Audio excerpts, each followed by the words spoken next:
You're 19. Your leg is broken in 2 places. The doctor writes you a script for Percocet. The first pill erases the sharp, grinding pain, replacing it with a warm, liquid blanket. It's the safest you've ever felt. For 30 days, you follow the bottle. 1 pill every 6 hours. But soon, you're watching the clock, waiting for the 5-hour mark, then 4. The bone pain is still there, but a new ache has started. The ache for the relief itself. The world outside is loud and sharp. The world inside the pill is quiet and soft. Your friends call, but their problems sound small, distant. Your mother asks if you're okay, and you say yes, because you are. Better than okay. You're insulated. When the script runs out, you call the doctor. The nurse is polite but firm. No more refills. The panic is cold and instant. It's not the bone you're afraid of, it's the silence the pill was filling. You're 20. The pills left over from your dad's root canal will be gone in 3 days. A single 10-milligram Percocet costs $15 on the street, and you don't have that kind of money. You tell a friend about your problem, framing it as pain. He doesn't buy it, but he doesn't judge. He tells you there's something cheaper, stronger. He unfolds a small piece of aluminum foil. Inside, a tan powder. He tells you it's heroin. The word hangs in the air, heavy with every after-school special you ever saw. But the sickness is starting. A cold sweat on your neck, your skin crawling, your legs restless. The fear of that getting worse is now bigger than your fear of the powder. You watch him cook it. The lighters flicker. The smell of burning sugar and chemicals, the dark liquid pulling into the syringe. It looks like death. It looks like a solution. You're 21. You promised yourself you would only snort it, but shooting it is cheaper. It takes less to get you high, and your tolerance is climbing. The needle stops being a taboo and becomes a tool. Your friend shows you how. The cold swab of alcohol, the hunt for a vein, the tiny prick, the red flower of blood blooming in the barrel. Then the plunge. It's not a gentle warmth like the pills. It's a freight train. A wave of pure heat starts in your gut and explodes behind your eyes, erasing every worry, every memory, every piece of you that isn't this. For 15 seconds, you are a god. Then you nod off for 4 hours, waking up groggy and calm. You tell yourself you can keep this secret. You can control this. The freight train only comes when you call it. You're 22. You are a functioning addict, a master of logistics. You wait tables, and the cash tips go straight to your dealer. Your life is a series of careful calculations. 0.2 grams to get through a shift without shaking is $20. Another 0.3 grams to sleep is $30. That's $50 a day, $350 a week. You are always tired. Your pupils are always pinned. You miss your sister's birthday because your dealer was 3 hours late, and you tell her it was food poisoning. The lies are so constant, they start to feel like the truth. You're an actor playing a normal 22-year-old, but the stage is getting smaller, and you keep forgetting your lines. By 24, the job is gone. Functioning is a luxury you can't afford anymore. Your entire day is built around one brutal rule: don't get sick. Waking up is the worst. The sheets are soaked in a cold, sour sweat. Your bones feel like they're full of broken glass. A hot and cold nausea churns your stomach. This isn't a hangover. It's withdrawal. And the only cure now costs $80 a day. You sell your laptop for $100. You sell your grandfather's watch for $50.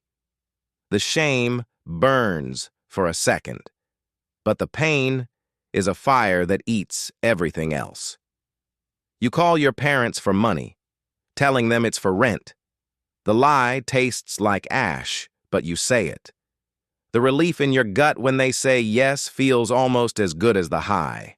You're 25. You're chasing the first high, a ghost you'll never catch, so you just use more. One night, you push the plunger and the freight train doesn't stop. The world goes black. You wake up on your back to 2 paramedics staring down, their faces grim. One holds a Narcan spray. Your chest aches, your nose burns from the naloxone. You hear one of them say you were gone for 2 minutes, your heart had stopped. You should be terrified. This should be a sign. But as they pack up, your first clear thought isn't about dying. It's about the dope they just canceled out. You just wasted $40. 12 hours later, you're on the same street corner waiting for the same dealer. You're 27. Home is a word for other people. You sleep in a friend's car for 3 weeks before they kick you out.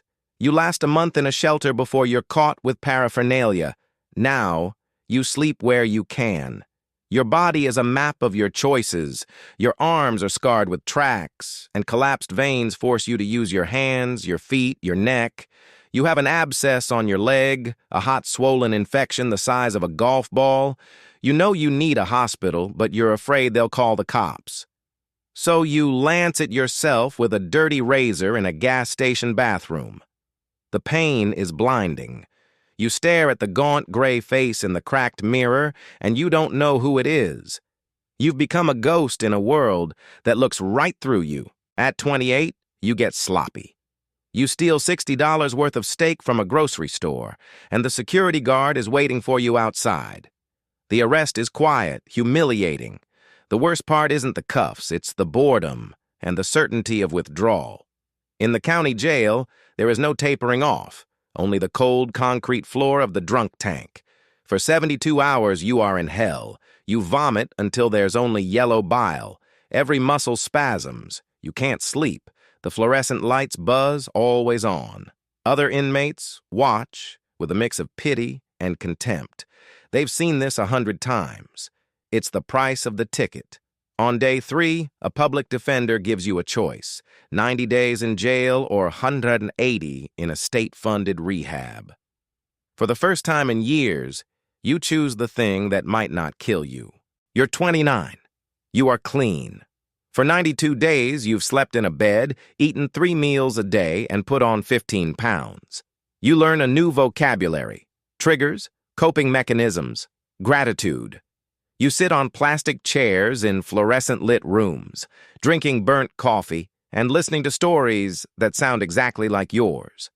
For the first time, you're not the only one. You tell your own story. The words trickle out, then pour. The broken leg, the first pill, the needle, the overdose. You cry. The other men in the room don't flinch, they just nod. They know. You feel something fragile and unfamiliar take root in your chest. You get a 90-day chip. It's a cheap plastic coin that feels heavier than gold. You think, maybe this is it. The beginning. You're 30. The world didn't go to rehab with you. The problems you ran from are still here. You get a job washing dishes for $11 an hour. You live in a sober house with 7 other men and a strict 10 p.m. curfew. After a brutal shift one night, you walk past a corner where you used to score. You tell yourself you're just walking, but you see a familiar face, and the last 90 days of work vanish in 30 seconds. The shame of the relapse is a physical sickness, worse than withdrawal. You hide it for a week, then 2. You miss meetings. You get kicked out of the house. The fall is so much faster this time. There's no slide, only a cliff. You know exactly where this goes. You've made this trip before. You are 32. The drug has changed. It isn't heroin anymore. It's fentanyl, or something like it, pressed into pills or cut into powder. It's 50 times stronger, and you can't predict it. The high is different, shorter, sharper, with no legs. There's no euphoria, just a hammer that drops you into darkness. People you know are dying.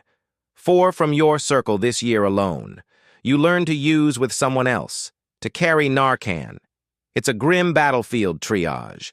One night your friend goes out. He doesn't wake up. You give him 2 doses of Narcan, but it does nothing. You call 911 and you run because you have a warrant. The pleasure is long gone. Now you just need to silence the noise in your head for a few hours. You know it could be the last time. You do it anyway. At 34, your body comes to collect again. You test positive for hepatitis C. The doctor at the free clinic is kind. Her words are not. Chronic liver inflammation. risk of cirrhosis, carcinoma. They're just words. You feel a strange detachment, like she's talking about someone else. She describes a 12-week treatment, a cure with a 95% success rate. But it requires stability. It requires appointments, a schedule, a life you don't have. Your body feels like a foreign country where bad things happen without your permission. The diagnosis isn't a wake-up call. It's just more noise. Another reason to get high. You are 35. You are out of road. One morning, you wake up sick and know you can't do it another day. Not the hustle, not the risk, not the shame. You don't choose sobriety. You choose something less. You walk into a methadone clinic. The process is bureaucratic, humiliating. You pee in a cup. You answer 100 questions. You get a number. At a window, a nurse slides a small paper cup of pink liquid toward you. It tastes like cherry cough syrup and defeat. But 20 minutes later, the sickness in your bones recedes. You aren't high, but you aren't sick. You are tethered. This is your life now, up at 5 a.m. to stand in line with 50 other ghosts for your daily dose. It's not freedom. It's a managed surrender. But you're alive. And for the first time in a decade, that feels like it might be enough. You're one of the lucky ones. You survived. But the system that made you is still in place, an ecosystem of pain and profit, of doctors with prescription pads and dealers on corners. Walking home from the clinic, you see it happen. A kid, no older than 19, limping slightly from a sports injury. He nervously hands a few folded bills to someone in a car and gets a single pill in return. You see the relief wash over his face, the same relief you felt. You watch him walk away, and you know his story now. You've already lived it.